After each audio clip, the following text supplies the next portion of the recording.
การแนะนำดำเนินดำไลสำหรับชีวิตเรียนรู้ในโดยปรัญญาทัวละออนก็สร้างอนาคตเสกได้ประดามชีวิตมนุษย์มันเนี่ยคือเชียดำนาโดยเวงง่ายมวยแต่เมียนจังในสระสะอาดนั่งไงได้ปูเป็นแต่โดยการลำบากเมียนเปคลายังดาวตะมุกโดยเพียบชื่อเจ้าปนเมียนเปคลาเตียนยังชมในกระดาษเพลาพรมมันดันตะเตาตะตึกหนาในเปนว่าไว้ได้มนุษย์เตาการมันเมียนตรมแต่ประหรือตรอบสมบัติเตปันไตคือเตาการแนะนำละอเปียดักเตือนละอนังบัดพิศาละอปีเนี่ยได้ทรอบลองตัดเพลานุ่มมนการแนะนำละอมวยอาจพลังโดยชีวิตมนุษย์มันเนี่ยบางเปียมวยเคลียอาจช่วยเอามนุษย์ได้กำปุงอสังคมเมียนกำลังลังวิ่งการดักเตือนมวยอาจช่วยเอามนุษย์มันเนี่ยเป็นโชคการสำหรับจัดข้อให้กำรู้ละอมวยอาจช่วยมนุษย์จิตรามจับดำท่วมเปิลละอโดยใช้ขนมชีวิตยังกูเรียนตัวโยกการแนะนำได้เมียนประยาวให้ก็กูเรียนใจดำเลยการแนะนำละอตะการเนี่ยเราเตยพองได้มนุษย์ได้เมียนปรัชญามันแมนจีมนุษย์ได้ดังกรุบยานเตปันได้จีมนุษย์ได้ดังตะตาเป็นนากูสดับเป็นนากูเกิดดังเป็นนากูเถื่อเพียตีมวยก็มือรวมลงน้ำลายในการแนะนำละอมนุษย์จิตรามเป็นตัวบ้านระบบเมียนปีเนี่ยเราเตยไตเกิดทักเชื่อมดังไง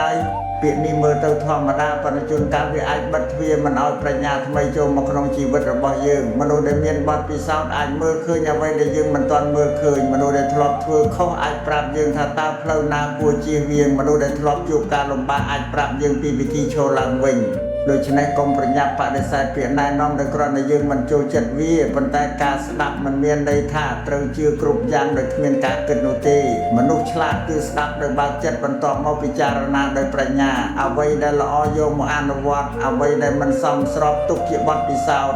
กรมโยกเปียระบบเนี่ยโดยเตยมาถวยจีฉบับสำหรับชีวิตแตงโมระบบคลวนโดยมันเกิดเพียตีปีเชื่อเรื่องมนุษย์ได้เนี่ยกลัวสดับมันแมนมนุษย์กรุบเนียสแต่อาจประดอการแนะนำละอบางทีเนี่ยคลาสนิยายโดยบัดปีศาจเนี่ยคลาสนิยายโดยอารมณ์เนี่ยคลาสนิยายโดยจัดจำช่วยปันแต่เนี่ยคลาสเตียนอาจประดอลำโบเมียนโดยซาแต่จันนายหรือจังอายุปราชีอันนี้ยังตรงเจเชื่อเรื่องสำเร็จได้กลัวสดับสู้ครูนายถ้าตามนุษย์นี่ทลอดฉลองกัดเอาไว้เด็กชมกระปงจูบได้หรือตีแต่กอดเมียนบัดปีศาจเปิดประกอบหรือตีแต่กอดจังอาชมละอหรือจังอาชมทะเล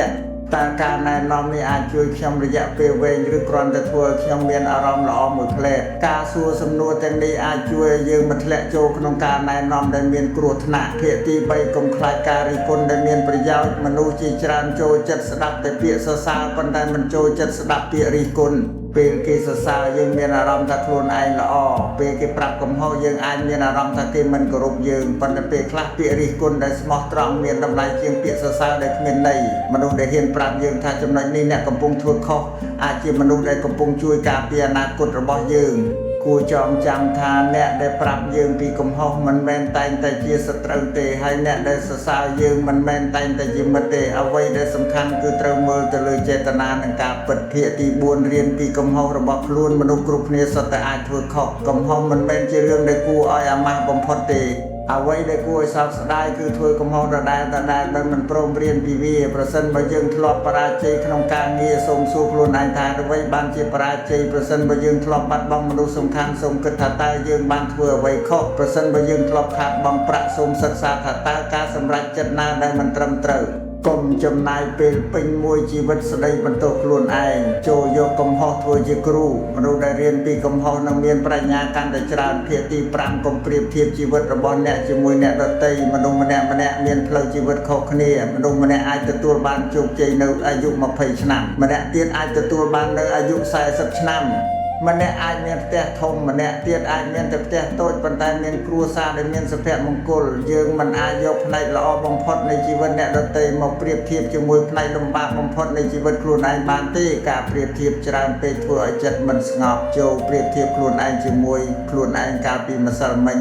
บัดไงนี่ยังละอเจียงมาสลมันติดนุคือจิการิจมราเพียตีประมวยอำเภอละอมันเตรกาไอเกดังกาทั่วละอได้เมียนดำไลมันจำใบเตรเมียนเนี่ยมือคืนตีช่วยมนุษย์มันเนี่ยได้มันเตรียมเทียกาตอบสนองในยัยเปียละอตะการเนี่ยได้กำปงปีบาจัดช่วยมนุษย์จัดฉลองเพลิงประดอลอาหารดอนเนี่ยได้เคลียนหรือกรอนแต่อดหมดมันชลายตอบได้กำพังอำเภอละอโตแต่นี้อาจมือแต่มันสำคัญบรรทัยวิอาจเมียนอติพลอย่างคลังเลยจัดมนุษย์เปยังทั่วละอยังมันเติมแต่ช่วยเนี่ยเราเตยเต้บรรทัยยังก็กำปงบรรดาจัดระบบล้วนไอเอากันแต่ต้นพลุนนังเมียนเมตาพองได้ ភាគទី7កំបោះបងនៅពេលជួបបញ្ហាមានពេលខ្លះជីវិតធ្វើឲ្យយើងគិតថាគ្មានផ្លូវចេញទៀតទេការងារមិនបានលទ្ធផលអាជីវកម្មបរាជ័យទំនាក់ទំនងមានបញ្ហាប្រាក់ចំណូលធ្លាក់ចុះផែនការដែលខិតខំអស់រយៈពេលយូរត្រូវបរាជ័យនៅពេលនោះយើងត្រូវចងចាំថាបញ្ហាមិនមែនជាចុងបញ្ចប់នៃជីវិតទេពេលយប់ងងឹតបំផុតក៏នៅតែមានព្រឹកថ្មីកុំសម្រេចចិត្តធំនៅពេលចិត្តកំពុងពោពេញដោយកំហឹងឬភាពអស់សង្ឃឹមសម្រាប់បន្ធូរអារម្មណ៍ឲ្យចាប់ផ្ដើមគិតម្ដងទៀតពេលខ្លះយើងមិនចាំបាច់ដោះស្រាយបញ្ហាទាំងមូលក្នុងមួយថ្ងៃទេគ្រាន់តែដោះស្រាយបញ្ហាតូចមួយជំហានម្ដងភាគទី8ការអត់ធ្មត់ជាគន្លឹះនៃជោគជ័យមនុស្សសម័យនេះចង់បានអ្វីលឿនចង់មានលុយលឿនចង់ជោគជ័យលឿនចង់មានអ្នកស្គាល់ច្រើនលឿនចង់ឲ្យការងារទទួលបានលទ្ធផលភ្លាមប៉ុន្តែអ្វីដែលមានតម្លៃពិតប្រាកដភាគច្រើនត្រូវការពេលវេលាដើមឈើមិនអាចខ្លាយជាដើមធំក្នុងមួយយប់ចំណេះដឹងមិនអាចកើតឡើងក្នុងមួយថ្ងៃ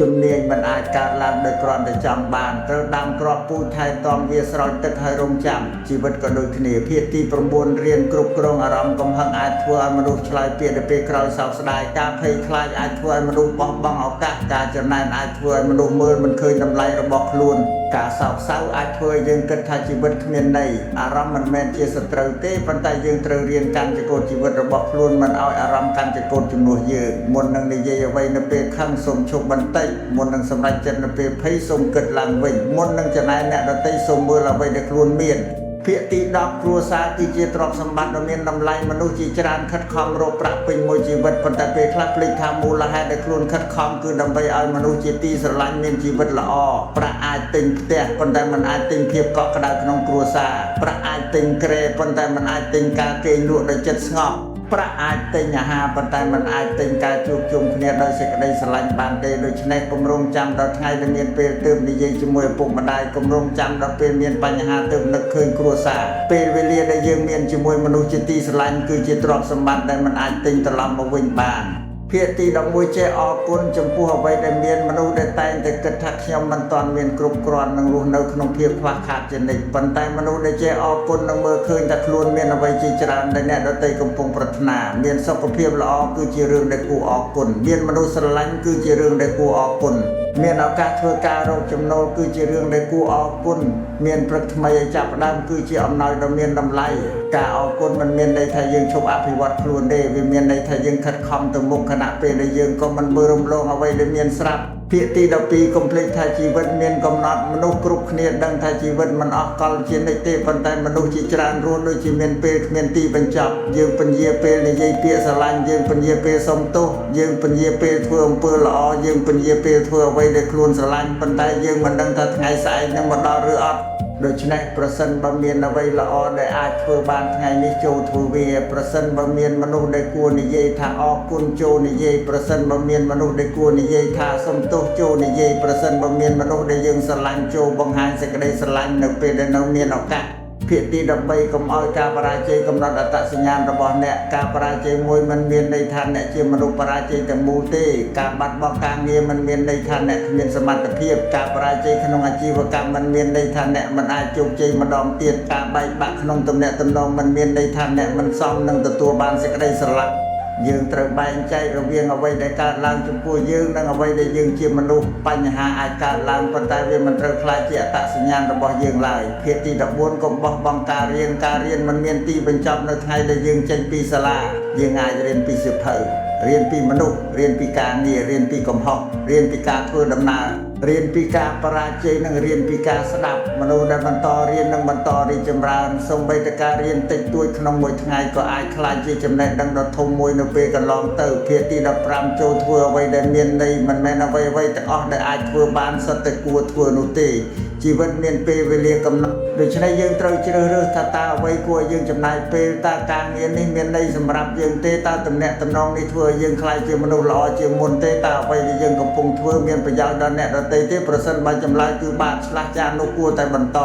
ភាគទី16គំរោះដើម្បីការសរសើររបស់អ្នកដទៃប្រសិនបើយើងរស់ដោយរងចាំឲ្យអ្នកដទៃសរសើរនោះចិត្តរបស់យើងនឹងមិនដែលមានសេរីភាពទេថ្ងៃនេះគេសរសើរយើងសប្បាយថ្ងៃស្អែកគេរិះគន់យើងសោកសៅនេះមានន័យថាយើងបានប្រគល់ចង្កូតអារម្មណ៍របស់ខ្លួនទៅឲ្យមនុស្សដទៃចូលធ្វើអ្វីដែលត្រឹមត្រូវទោះគ្មានអ្នកណាសរសើរក៏ដោយអំពើល្អដែលគ្មានអ្នកឃើញក៏នៅតែជាអំពើល្អ ភាគទី17ការគោរពអ្នកដទៃការគោរពមិនត្រូវការប្រាក់យើងអាចគោរពអ្នកដទៃតាមរយៈការស្ដាប់ដោយមិនកាត់ពាក្យនិយាយដោយសុភាពមិនមើលងាយអ្នកក្រីក្រមិនប្រើអំណាចបំពានអ្នកខ្សោយមនុស្សគ្រប់គ្នាមានសេចក្តីថ្លៃថ្នូររបស់ខ្លួនអ្នកដែលមានប្រាក់មិនមានន័យថាមានតម្លៃជាងអ្នកដែលគ្មានប្រាក់ទេអ្នកដែលមានការអប់រំខ្ពស់មិនមានន័យថាអាចមើលងាយអ្នកដទៃបានទេភាពថ្លៃថ្នូររបស់មនុស្សត្រូវបានបង្ហាញតាមរយៈរបៀបដែលគេប្រព្រឹត្តចំពោះអ្នកដែលមិនអាចផ្ដល់អ្វីឲ្យគេវិញភាគទី18ការណែនាំដ៏ល្អសម្រាប់យុវជនគួរចងចាំថាអនាគតមិនត្រូវបានសាងសង់ក្នុងមួយថ្ងៃទេកុំប្រញាប់ចង់បានជីវិតដែលមើលទៅស្រស់ស្អាតនៅលើបណ្ដាញសង្គមជីវិតពិតមានទាំងការងារការអត់ធ្មត់ការខិតខំនិងការបរាជ័យកុំចំណាយពេលទាំងអស់ទៅលើការប្រៀបធៀបខ្លួនឯងជាមួយអ្នកដទៃចូលរៀនជំនាញចូលគោរពឪពុកម្ដាយចូលរកមិត្តល្អចូលរក្សាសុខភាពចូលចេះសន្សំចូលជៀសវាងអ្វីដែលអាចបំផ្លាញអនាគតរបស់ខ្លួនហើយសំខាន់បំផុតគឺកុំបោះបង់ការសុបិនរបស់ខ្លួនដោយសារតែការបរាជ័យមួយភាគទី19ប្រាក់មានសារៈសំខាន់ប៉ុន្តែមិនមែនជាអ្វីគ្រប់យ៉ាងប្រាក់អាចជួយឲ្យជីវិតមានភាពងាយស្រួលប៉ុន្តែប្រាក់មិនអាចដោះស្រាយគ្រប់បញ្ហាបានទេដូច្នេះគួររៀនរកប្រាក់ដោយសុចរិតនិងចេះគ្រប់គ្រងប្រាក់រកបានច្រើនតែមិនចេះគ្រប់គ្រងក៏អាចខាតបង់រកបានតិចប៉ុន្តែចេះសន្សំនិងចេះប្រើប្រាស់ក៏អាចកសាងជីវិតបានកុំរស់ដើម្បីបង្ហាញថាខ្លួនមានចូលរស់ដើម្បីឲ្យខ្លួនមានសុវត្ថិភាពមានសេចក្តីសុខនិងមានសមត្ថភាពជួយមនុស្សជាទីស្រឡាញ់ភាគទី20ចាប់ផ្ដើមពីរឿងតូចមនុស្សជាច្រើនមិនចាប់ផ្ដើមទេព្រោះគិតថាត្រូវធ្វើឲ្យធំប៉ុន្តែការផ្លាស់ប្ដូរធំភាគច្រើនចាប់ផ្ដើមពីរឿងតូចអានសៀវភៅមួយទំព័រសន្សំប្រាក់បន្តិចរៀនពាក្យថ្មីមួយហាត់ប្រាណបន្តិចធ្វើអំពើល្អមួយនិយាយពាក្យល្អមួយរៀបចំការងារមួយឲ្យបានល្អបើធ្វើរាល់ថ្ងៃរឿងតូចនឹងក្លាយជាទម្លាប់នឹងក្លាយជាចរិតហើយចរិតនឹងក្លាយជាជីវិតភាគទី21មនុស្សល្អមិនមែនមានន័យថាមិនធ្លាប់ខឹងការធ្វើជាមនុស្សល្អមិនមានន័យថាយើងត្រូវអនុញ្ញាតឲ្យគេបំពានយើងគ្រប់ពេលទេយើងអាចមានព្រំដែនយើងអាចនិយាយថានេះយើងអាចដកខ្លួនចេញពីទំនាក់ទំនងដែលបំផ្លាញយើងអាចមិនឆ្លើយតបនឹងការប្រមាថដោយការប្រមាថវិញភាពល្អត្រូវការប្រាជ្ញាមេត្តាមិនមែនភាពទន់ខ្សោយទេការអត់ធ្មត់មិនមែនមានន័យថាត្រូវទទួលយកអ្វីគ្រប់យ៉ាងទេភាគទី22ចូលរក្សាចិត្តឲ្យស្ងប់នៅក្នុងពិភពលោកដែលមានព័ត៌មានច្រើនសម្លេងច្រើននិងការប្រកួតប្រជែងច្រើនការរក្សាចិត្តឲ្យស្ងប់កាន់តែមានតម្លៃចំណាយពេលស្ងប់ស្ងាត់ជាមួយខ្លួនឯងគិតអំពីអ្វីដែលសំខាន់កុំឲ្យព័ត៌មានរបស់អ្នកដទៃខ្លាចជាការវាស់តម្លៃជីវិតរបស់អ្នកពេលខ្លះយើងត្រូវបិទសំឡេងខាងក្រៅដើម្បីស្ដាប់សំឡេងខាងក្នុងភាគទី23កុំភ្លេចអ្នកដែលបានជួយអ្នកនៅពេលយើងឡើងខ្ពស់កុំភ្លេចអ្នកដែលធ្លាប់ជួយយើងនៅពេលយើងនៅទាបអ្នកដែលធ្លាប់ផ្ដល់អាហារអ្នកដែលធ្លាប់ផ្ដល់ការងារអ្នកដែលធ្លាប់ផ្ដល់ដំបូន្មានអ្នកដែលធ្លាប់លើកទឹកចិត្តនៅពេលយើងចង់បោះបង់មនុស្សដែលមានចិត្តដឹងគុណនិងមិនភ្លេចដៃដែលធ្លាប់ជួយខ្លួនភាគទី24កុំធ្វើអំពើល្អដោយរំពឹងការតបស្នងប្រសិនបើយើងធ្វើល្អដោយរំពឹងថាអ្នកដទៃត្រូវតបស្នងនោះនៅពេលគេមិនតបស្នងយើងនឹងខកចិត្តប៉ុន្តែប្រសិនបើយើងធ្វើល្អព្រោះយើងជ្រើសរើសធ្វើល្អនោះចិត្តរបស់យើងនឹងមានសេរីភាពអំពើល្អដែលធ្វើដោយចិត្តស្មោះមិនចាំបាច់មានរង្វាន់ភ្លាមទេពេលខ្លះផលល្អមិនមកជាប្រាក់ទេវាអាចមកជាមិត្តភាពការគោរពសេចក្តីស្ងប់ក្នុងចិត្តឬជាគំរូល្អសម្រាប់កូនចៅភាគទី25សេចក្តីសន្និដ្ឋានជីវិតល្អចាប់ផ្ដើមពីការសម្រេចចិត្តតូចជីវិតរបស់មនុស្សម្នាក់មិនត្រូវបានកំណត់ដោយថ្ងៃដ៏អស្ចារ្យតែមួយទេវាត្រូវបានកសាងឡើងពីការសម្រេចចិត្តតូចរាប់ពាន់ដងថ្ងៃនេះយើងជ្រើសរើសនិយាយពាក្យល្អថ្ងៃនេះយើងជ្រើសរើសមិនឆ្លើយតបដោយកំហឹងថ្ងៃនេះយើងជ្រើសរើសធ្វើការដោយស្មោះត្រង់ថ្ងៃនេះយើងជ្រើសរើសស្ដាប់ការណែនាំថ្ងៃនេះយើងជ្រើសរើសរៀនពីកំហុសថ្ងៃនេះយើងជ្រើសរើសអត់ធ្មត់ថ្ងៃនេះយើងជ្រើសរើសជួយអ្នកដទៃការសម្រេចចិត្តតូចទាំងនេះនឹងក្លាយជាផ្លូវដែលនាំយើងទៅរកជីវិតដែលយើងចង់បានដូច្នេះប្រសិនបើថ្ងៃនេះអ្នកកំពុងមានបញ្ហាសូមកុំគិតថាជីវិតរបស់អ្នកបានបញ្ចប់ប្រសិនបើអ្នកកំពុងបរាជ័យសូមកុំគិតថាអ្នកគ្មានតម្លៃប្រសិនបើអ្នកកំពុងយឺតសូមកុំគិតថាអ្នកមិនអាចទៅដល់គោលដៅដំណើររបស់មនុស្សម្នាក់មានល្បឿនខុសគ្នាសំខាន់គឺកុំឈប់ដើរកុំឈប់រៀនកុំឈប់ធ្វើល្អកុំឈប់ស្រឡាញ់មនុស្សជុំវិញខ្លួនកុំឈប់ជឿលើសមត្ថភាពរបស់ខ្លួនហើយកុំភ្លេចថាមនុស្សដែលមានជីវិតល្អមិនមែនជាមនុស្សដែលគ្មានបញ្ហាទេមនុស្សដែលមានជីវិតល្អគឺជា មនុស្សដែលចេះដោះស្រាយបញ្ហាចេះរៀនពីវាហើយបន្តដើរទៅមុខដោយចិត្តមានសេចក្តីសង្ឃឹមនៅចុងបញ្ចប់យើងមិនអាចគ្រប់គ្រងអ្វីទាំងអស់ដែលកើតឡើងក្នុងជីវិតបានទេប៉ុន្តែយើងអាចគ្រប់គ្រងរបៀបដែលយើងឆ្លើយតបចំពោះវាយើងអាចជ្រើសរើសធ្វើល្អយើងអាចជ្រើសរើសអត់ធ្មត់យើងអាចជ្រើសរើសអភ័យទោសយើងអាចជ្រើសរើសរៀនយើងអាចជ្រើសរើសកែប្រែខ្លួនឯងហើយយើងអាចជ្រើសរើសធ្វើឲ្យថ្ងៃនេះល្អជាងម្សិលមិញសូមចងចាំគម្រោងចាំឲ្យជីវិតល្អទើបចាប់ផ្ដើមមានសុភមង្គលចូលចាប់ផ្ដើមធ្វើអ្វីដែលល្អពីថ្ងៃនេះហើយបណ្ដុះជីវិតឲ្យកាន់តែល្អបន្តិចម្ដងពាក្យណែនាំដ៏ល្អបំផុតមិនមែនជាពាក្យដែលធ្វើឲ្យយើងមានអារម្មណ៍ថាខ្លួនល្អឥតខ្ចោះទេ